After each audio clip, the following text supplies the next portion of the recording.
Assalamualaikum warahmatullahi wabarakatuh. Mata kuliah kita etika dan profesi. Ini untuk pertemuan pertama.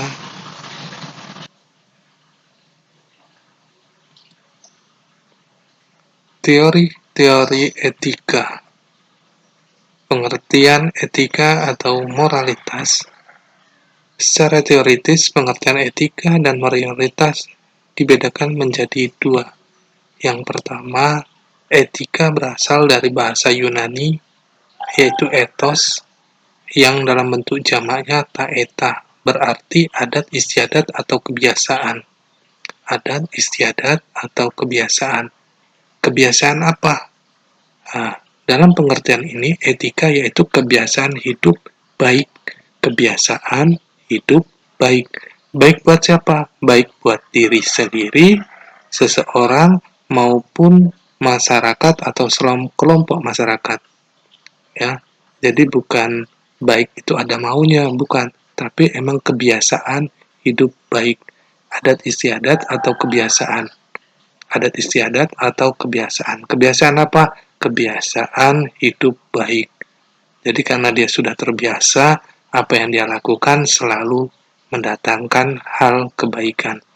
Yang kedua, itu moralitas berasal dari bahasa Latin, itu mos, yang bentuk jamaknya mores, yang berarti adat istiadat juga, adat istiadat atau kebiasaan.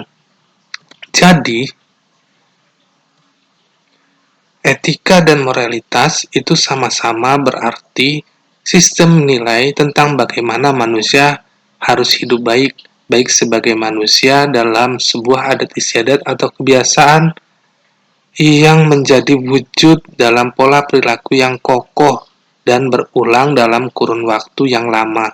Jadi etika atau moralitas itu adat istiadat atau kebiasaan hidup baik yang terus dilakoni, harus terus dilakoni, atau terus ditekuni, atau terus dilakukan. Jadi bukan hanya sesaat, bukan hanya ada maunya. Itu yang dikatakan sebagai etika atau moralitas. Dia sudah hidup baik. Kalau kita sebagai umat muslim ada namanya akhlak, ya, akhlakul karimah. Menurut saya itu yang lebih hebat, karena yang bawa itu langsung dari Rasulullah. Akhlak yang baik, mau di rumah, mau di luar rumah, mau bertemu dengan orang yang lebih tua, atau di atasnya lagi. Itu kita sudah punya aturannya. Itu akhlakul karimah. Oke ya, ini sebagai wawasan aja. Nah, etika dalam pengertian yang kedua, yaitu sebuah ilmu yang menitik beratkan kepada refleksi kritis rasional. Tadi, dalam sistem tentang bagaimana manusia harus berbagi hidup baik, ini refleksi kritis dan rasional, contohnya mengenai masalah-masalah kehidupan manusia dengan berdasarkan diri pada nilai norma-norma moral. Apa sih norma itu? Norma itu bukan norma tetangga sebelah, ya. Nih norma.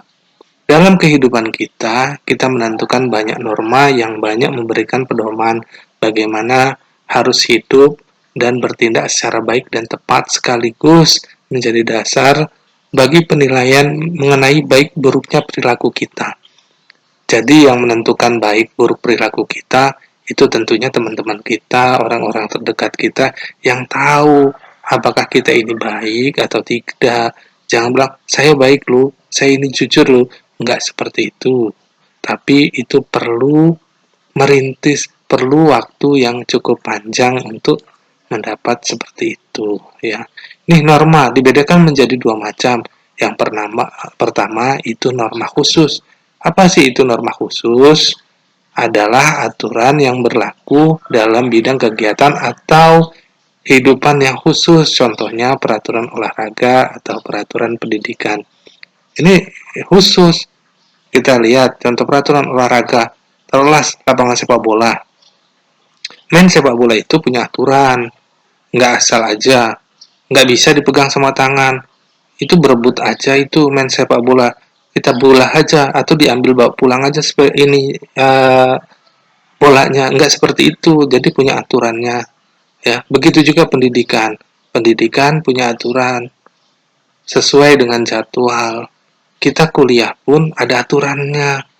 Sebelum masuk kuliah kita melakukan kontrak kuliah ya. Kita buat peraturan supaya apa? Lebih tertib,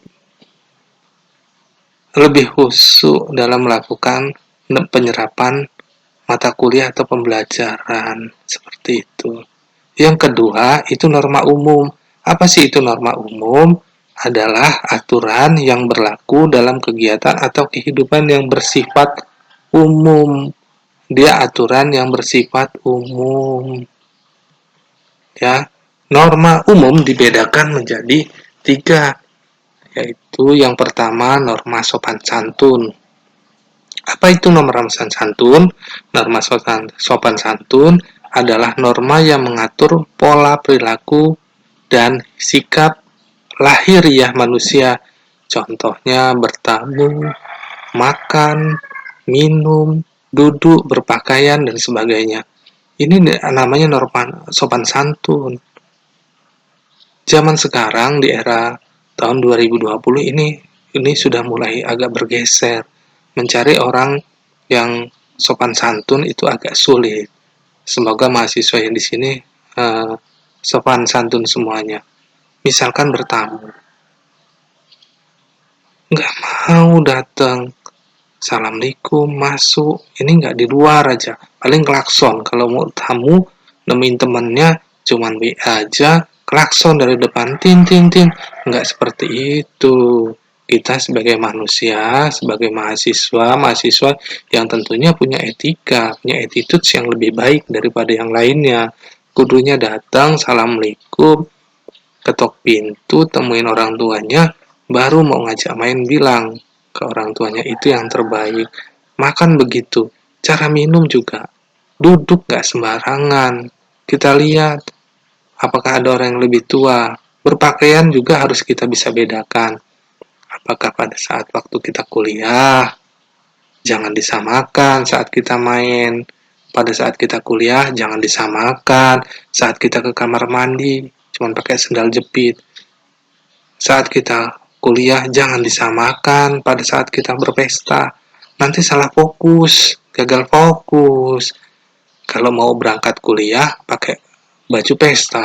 Wah, ini bisa gagal fokus temannya. Itu salah satu contoh dari norma sopan santun. Norma hukum adalah norma yang dituntut keberlakuan secara tegas oleh masyarakat karena dianggap perlu demi keselamatan dan kesejahteraan manusia dalam bermasyarakat. Ini norma hukum, pemerintah yang menentukan, ya kan? Ada lampu merah, berhenti, jangan diterabas, ya kan? Itu aturan berlalu lintas, ada aturan hukumnya, nggak sembarangan. Banyak peraturan-peraturan hukum yang dibuat pemerintah supaya selamat semuanya, harus pakai helm, dan lain sebagainya. Banyak sekali ya aturan-aturan itu yang tentunya tidak merugikan orang lain. Keselamatan hidup orang banyak, ini norma hukum biasanya. Norma moral yang ketiga, aturan mengenai sikap dan perilaku manusia sebagai manusia yang dinilai dari tanggung jawabnya. Ya, dinilai dari tanggung jawabnya. Punya pekerjaan, ada enggak tanggung jawabnya? Nah, itu dinilai dari besarnya tanggung jawabnya. Wajar kalau orang yang jabatan lebih tinggi, tanggung jawabnya lebih besar dan gajinya lebih besar. Ya kan? Ini kita ada 2 etika, teori etika ya. Yang pertama, etika deontologi. Apa sih deontologi? Nih, deontologi berasal dari bahasa Yunani dalam arti deon, artinya kewajiban. Jadi, etika deontologi yaitu etika yang menekankan kewajiban manusia untuk bertindak secara baik. Ya, bertindak secara baik ini menurut etika deontologi. Contohnya apa nih? Nah, nih misalkan memberikan pelayanan terbaik terhadap konsumen, menawarkan barang dan jasa mutu yang baik dan sebanding dengan harganya. Jadi pelayanan yang baik itu termasuk dari etika deontologi mengatakan ini kewajibannya kewajiban manusia untuk bertindak secara baik. Pada saat jadi kita bekerja, lakukanlah hal yang terbaik. Seperti itu. Etika yang kedua yaitu teleologi. Apa sih teleologi? Etika yang mengukur baik buruknya suatu tindakan berasal dari tujuannya. Ini berdasarkan dari tujuannya. Jadi berdasarkan tujuannya. Contohnya, ya, menurut teori ini tidak dinilai baik buruknya tujuan dan akibat dari tindakan itu.